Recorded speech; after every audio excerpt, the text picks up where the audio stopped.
Good day, I'm Carrie-Ann Smith and this is your JIS News for Monday, December 12. Government has signed a non-binding Memorandum of Understanding to formalize arrangements for reviving Jamaica's cargo and passenger rail service. It was signed on Friday by the Jamaica Railway Corporation (JRC) and the US-based company Herzog International. Its local subsidiary, Herzog Jamaica Limited, is among the main investors in the $250 million revitalization plan. The non-binding MOU will give Herzog the opportunity to undertake additional due diligence prior to making a final business plan submission. It also sets out the principal terms and conditions under which the parties are willing to enter into a concession agreement to lease, purchase, finance, rehabilitate and/or operate the JRC assets. Transport Minister Mike Henry says the plan will benefit many in the economy and other public transport operators should not fear the reintroduction of the rail service. And it should not be looked at that you're replacing one method of travel with the other, because it's the responsibility of the government, if you're moving from poverty to prosperity, to ensure that those who have been forced to live along the lines are equally accommodated in the growth pattern that must follow. As part of the project, government will finance a cadastral mapping survey to identify boundaries of lands owned by the JRC that are intended to be included in a legally binding lease agreement. Phase 1 of the rail revitalization project involves the development of the Montego Bay to Appleton leg. Phase 2A takes the track from Spanish Town to Uriton and from Spanish Town to Clarendon Park. Phase 2B runs from Appleton to Clarendon Park, while Phase 3 is Spanish Town to Kingston. The fourth leg connects Vernamfield to the existing main line. More than 100 people are expected to find employment in the initial phase.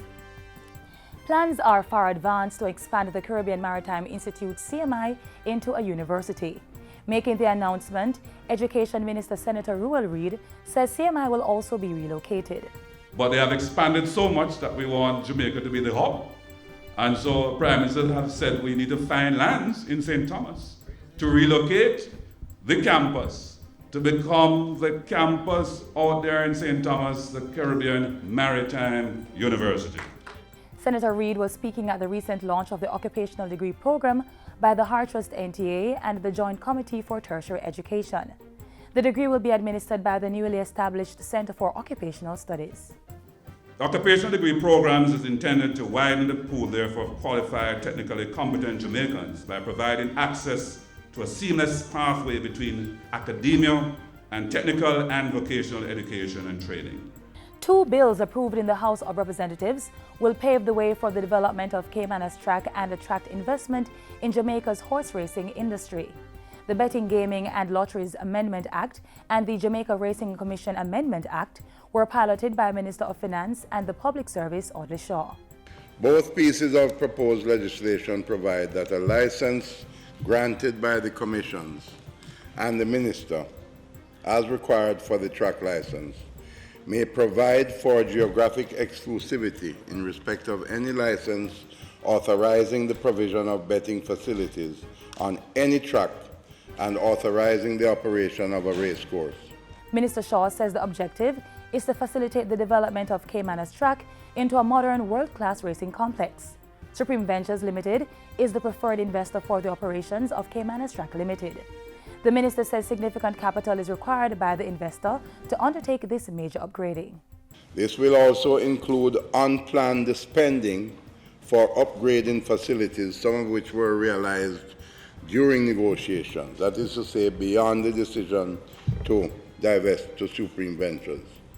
These include an overhaul of the sewage system, the erection of an incinerator, and much-needed enhanced security arrangements.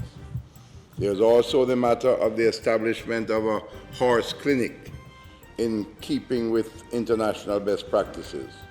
And finally, the police will be increasing its stop and search operations during the festive season. Head of the JCF Corporate Communication Unit, Superintendent Stephanie Lindsay, is assuring that citizens' rights will not be violated. We don't want persons to believe that they are being stopped arbitrarily and stopped without any real reason. We will stop persons if we detect a breach of the Road Traffic Act.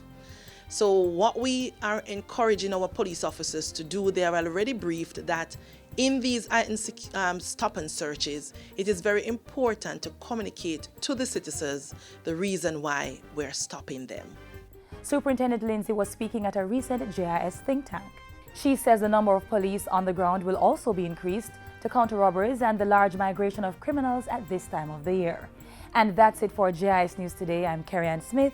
Thanks for watching.